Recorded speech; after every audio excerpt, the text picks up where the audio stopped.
Dito sa mundo ng cryptocurrency, dalawa po sa pinakamalalaking pangalan ay ang Bitcoin at saka XRP. Ayon po sa pro-crypto lawyer na si Ginoong Jeremy Hogan, magkaiba po ang ideolohiya sa likod ng pagkakabuo ng dalawang asset na ito.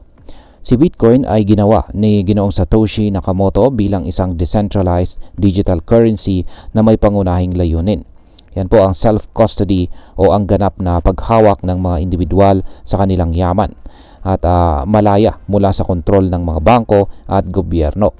Bukod dito ay dinisenyo ito upang labanan ang inflation at panatilihing limitado ang supply ng pera sa pamamagitan po ng teknolohiyang blockchain. Yan. Sa kabilang banda, sa XRP naman ay ginawa ng Ripple Labs na may ibang layunin. Integration po sa mainstream financial system. Sa halip na maging isang asset para sa individual na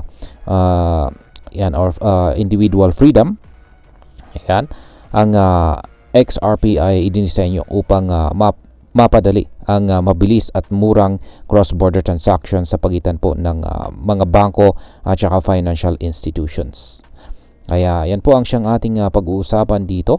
Pero bago po tayo magpatuloy ay pakibasa na lamang po yung disclaimer natin dito sa iba ng ating screen. Ayan, bakit nga ba may tensyon sa pagitan ng Bitcoin at saka XRP holders? Dahil po sa pagkakaiba ng kanilang ideolohiya, nagkaroon po ng tensyon sa pagitan ng mga Bitcoin at saka XRP supporters. Kamakailan ay inannounce po ni US President Donald Trump ang pagbuo ng isang National Bitcoin Reserve kung saan ang gobyerno ay magtatabi ng malaking halaga ng Bitcoin bilang bahagi ng Sovereign Wealth Fund ng bansa. Dahil dito, maraming crypto enthusiasts, lalo na ang altcoin supporters, ang nagtanong, bakit BTC lang or bakit Bitcoin lang? Bakit hindi po isama ang XRP at ang iba pang mga cryptocurrencies? Ayan, naging mainit ang debate dahil sa paniniwala ng iba na hindi lamang si Bitcoin ang may kakayahang maging bahagi ng isang pambansang digital asset reserve. Ngayon ay maaari bang magpantay si Bitcoin at saka XRP sa institutional adoption? Ayan. Sa ngayon, si Bitcoin ay may first mover advantage. Ito po ang unang cryptocurrency na tinanggap ng malalaking kumpanya at pumasok sa Exchange Traded Fund or ETF market. Maraming malalaking institution gaya po ng BlackRock at saka Fidelity ang nag-invest kay Bitcoin.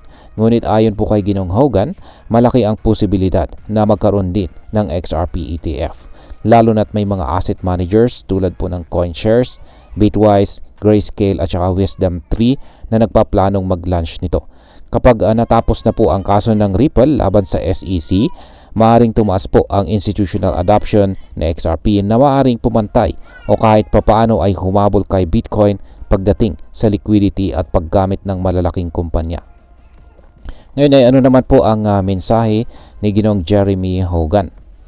Ayan, ayon po kay Ginoong Hogan ay dapat maging mabait ang XRP community sa mga Bitcoin holders. Hindi dapat mag-away ang magkakaibang crypto supporters dahil isa lang naman ang layunin ng cryptocurrency. At yan po ay ang palawakin ang technology ng Bitcoin at bigyan ng mas maraming financial opportunities ang mga tao. Ayan, bilang panghuli ay ano naman ang aking masasabi tungkol dito? Kung magpapatuloy po ang pagsuporta ng mga institution kay XRP at makakuha ito ng sarili nitong ETF, maring lumakas po ang demand at adoption nito na posibleng magpataas ng presyo nito sa market. Ngunit mahalaga rin na tandaan na dito sa mundo ng crypto, hindi kailangang magkakompetensya ang iba't ibang digital assets. Sa halip, dapat ay nagtutulungan ang buong industriya upang palakasin ang pagtanggap ng mas maraming tao sa blockchain technology. At ayan, hanggang dito na lamang po tayo sa video na ito. Marami pong salamat sa panonood. Ingat po tayo lagi at God bless po sa ating lahat.